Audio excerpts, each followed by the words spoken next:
Today we'll be discussing the do's and don'ts of bridal hair.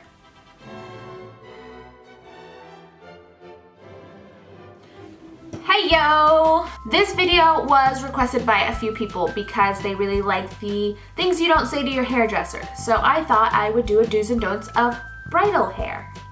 So all my friends are getting married. I guess I'm at that age where they're all doing that, and I'm always a bridesmaid or something, whatever. And so I figured why not do a do's and don'ts of bridal hair. So this is that video. Now I have quite a few, so yeah, come along for the ride. Don't assume that your regular stylist that trims your hair can also do your updo. Make sure you clarify it with her, and if she's not good at them, then talk to your recently married friends and ask them for referrals. Do get your hair trimmed regularly. This will allow your hair to be healthy and smooth for the wedding day. Nothing's worse is when a girl comes in with long hair and updo and those ends are ratty. Those are really hard to hide in an updo, and it makes it really hard to make it smooth. So, get it at least trimmed a week to a week and a half before the big day. If you're doing like a haircut, do that about 4 to 6 weeks before the day. Now, don't try anything drastic right before the wedding. No crazy hair color, no crazy cut off all my hair, which happens a lot. I don't know if it's because nerves and you're just like, oh, I need a change because I'm about to like commit myself for someone for the rest of my life. But just breathe, okay? Just, okay? And if you really want a drastic haircut or look, do it after the wedding. That way you can make sure it wasn't the nerves talking, that it was actually you who wanted it.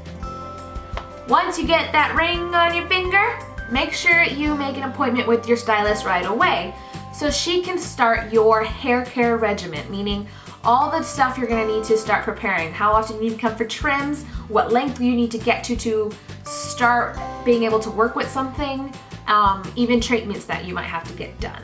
Don't forget the placement of your highlights, especially if you're getting an updo. If you're gonna like pull your hair back, you have to make sure that's highlighted unless you want like a dark chunk of brown right in the front.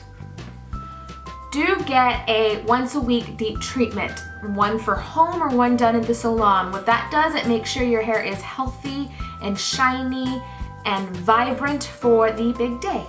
Don't worry about growing your hair out to your bum. Trust me, most updos, you only need hair to about shoulder length and it can work. Unless you're wearing it down, of course. If you're gonna wear it down, do consider extensions. It does help, and they're actually really cheap these days. Don't try to look too different on your wedding day. You want your hair and makeup to enhance you, not change you. Let's say you want extensions and you want hair down to here and your hair is like super short, that's changing you. But let's say your hair is here and you want your hair to be here when it's curled, that's enhancing. Make sure you do a trial. Most people like to do it for their bridal photos. Make sure you bring your hairpiece and a photograph of your dress. Now, don't assume that your stylist knows what you mean when you say, I want soft, wavy layers that's sophisticated and chic, but messy, but smooth. Those terms can mean a lot of different things to a lot of different people. So make sure you bring photos that best represent the look you're trying to go for and the style of your wedding. Things to keep in mind is the neckline of your dress. Now, if you're having a strapless dress, usually you want to leave some hair down because that can leave that too bare. Of course, unless you have a big, beautiful necklace. So make sure you tell us what accessories you're wearing as well. Be realistic with the photos that you're bringing us. You can't have hair here and want an updo here and not want to wear extensions. That doesn't make any sense, and you'd be surprised how many times that's happened. Don't forget to let us know if you're going to be wearing your veil the entire time or just for the ceremony. That way we can teach you as well as figure out the placement and how to place the pins for the veil or headpiece. Do take your stylist suggestions into consideration. She's a professional, or he, they. They're the professionals. They know what they're talking about. Don't be afraid to try something. That's what trials are for. Now, don't be afraid to speak up during the trial. If there's something going on that you don't like, let them know right then and there, because it's a lot harder to get that one little piece you don't like after everything has been pinned up. Your stylist wants you to be happy and to feel beautiful before you leave. Do bring a friend, but make sure she's someone that understands your style. Not someone who is completely opposite for you and say everything that we're doing to your hair, oh, I wouldn't do that to my hair, but it looks okay on you. You don't want that. You want someone that's gonna be supportive and understands what you like, as well as honest about the look. Now, don't panic if you start feeling you're too overdone with the hair. Usually when you come in, you have no makeup on, you have regular street clothes on. Keep in mind, once the entire look is put together, it is beautiful. So that's why we recommend doing a hair and makeup trial on the same day so you can see the entire full look. Do take a lot of photos after the trial's done, from every angle, because you want to ensure you like it. And it's also good for reference, and we have to make sure that every angle will be your best angle. Do wash and blow out your hair the evening before the wedding. I normally recommend people to go see their stylist the evening before to get their hair washed and styled by her or him. And that way she can use products that will better prepare their hair for the following day, and your hair will be fixed up for the rehearsal dinner. And don't worry, there's lots of different dry shampoos and hair refreshers. If you absolutely have to wash your hair the day of the wedding, please do not come with your hair wet. Make sure it is dry. If you have frizzy hair, just dry it out. We can take care of it. As well as, do not come with excessively dirty hair. Yes, you hear stylists say, we need your hair dirty, but we mean the aspect is we do not need it freshly washed, meaning freshly conditioned. If you have to do it the day of, just shampoo, no conditioner, blow it out.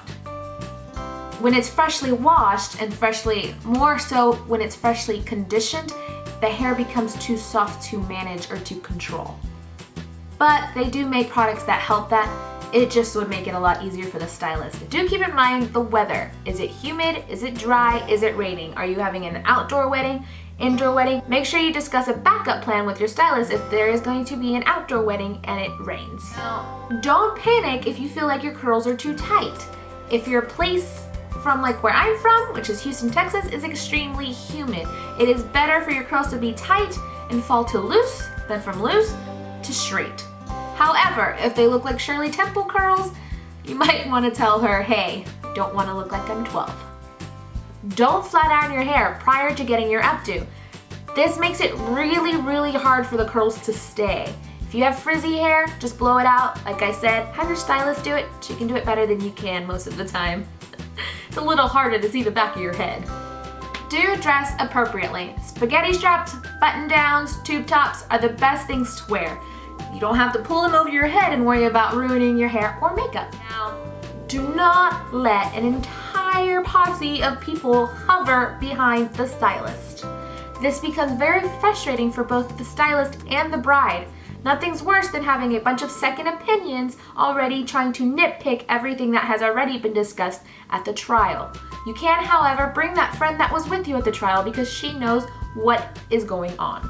Do allow yourself plenty of time between your hair, your makeup, and the ceremony. You don't need to stress that day. It needs to go smoothly, I know.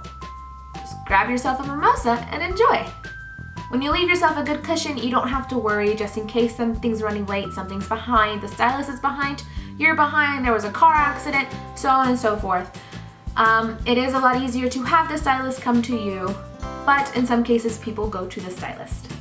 Plan for things to happen because all in all, something will happen, but if nothing happens, you're better prepared than sorry. I hope these do's and don'ts were helpful, and if y'all have any questions or want to see more do's and don'ts, leave them in the comments down below. Make sure you give this video a big thumbs up. For more videos like these and also other fun tutorials and stuff, subscribe to my channel and you'll see videos every week. Bye-bye!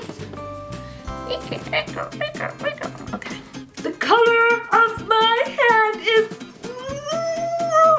royal blue! Do you know what movie that's from? Haha! You want to see the construction that's happening literally in my backyard? See that? You See? All of that right there? That's construction. They're building a freeway in my backyard. I'm not looking forward to that. First I was here. Now I'm here! Magic. The referrals. Friends to get some referrals. Why, phone? That one was a good one.